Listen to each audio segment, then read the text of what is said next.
प्रदेश सरकार सूबे का राजस्व बढ़ाने के लिए लाख जतन करने में लगी हो, लेकिन सरकार के अधिकारियों की लापरवाही कहे या मिली भगत, जिसके चलते उसे रोजाना लाखों के राजस्व की चपत लग रही है। जी हाँ, हम बात कर रहे हैं बिहार राज्य से गोरखपुर तक चलने वाली प्राइवेट डग्गा मार बसों की, जो रोजाना दर्जनों की संख्या में प्रशासन की नाक के नीचे इस रूट से संचालित हो रही हैं और सरकारी राजस्व को जबरदस्त चूना लगा रही हैं। ये बसें महज 20 से 25 किलोमीटर की परमिट लेकर रोजाना 100 से 200 किलोमीटर की दूरी तय कर रही हैं। इन बसों का संचालन करने वाले संचालक इतने बेखौफ हैं कि इन्हें पुलिस प्रशासन का थोड़ा सा भी डर नहीं है और ये धड़ल्ले से रोडवेज परिसर के बगल में ही यात्रियों को बसों में बैठाकर निकल जा रहे हैं।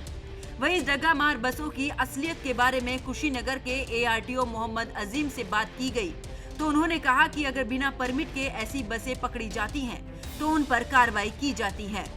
किसी दूर की परमिट की परमिट है और पूरे 200 दिन में चल रही है। इसके लिए कोई परमिट शर्तों का उल्लंघन करते हुए यदि बसें पाई जाती हैं तो उनमें नियमानुसार कार्रवाई की जाती है। साथ ही रोडवेज भी अब कोशिश कर रही है कि ज्यादा से ज्यादा लोगों को अनुबंधित करके जो है बस चलाए, ताकि जनता को भी सुविधा उत्पन्न हो और अनाधिकृत भी ना चले।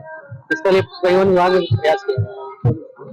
वहीं ARTO की ओर से दिया गया ये बयान बस खानापूर्ति की तरह ही लग रहा है, क्योंकि अगर विभाग की ओर से वाकई इन बसों पर कड़ी कार्रवाई हो रही होती तो सड़क पर ऐसी स्थिति देखने को नहीं मिलती।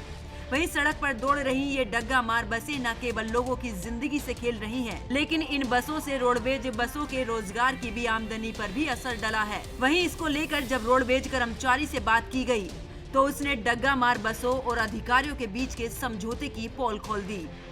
प्राइवेट डग्गा मार बसें रोडवेज परिसर के बाहर से ही सवारियों को बैठा रही है, इसके लिए आप लोग क्या कर रहे हैं? हम लोग थाने में भी कंप्लेन दिया गया, ARM साहब RTO साहब के भी शिकायत किए, कंप्लेन दिए, DM साहब से भी कहा गया।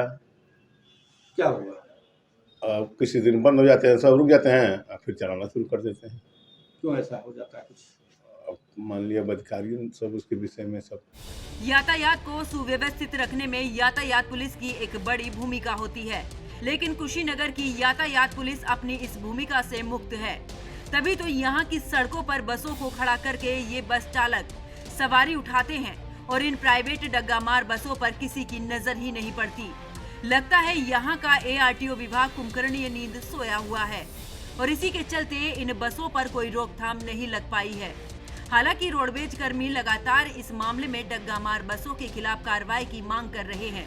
फिलहाल अब देखना होगा कि इस मामले में कार्रवाई की मांग करने के बाद भी क्या अधिकारी इस पर कोई एक्शन लेते हैं या फिर अपनी नींद में ही मशरूफ रहते हैं।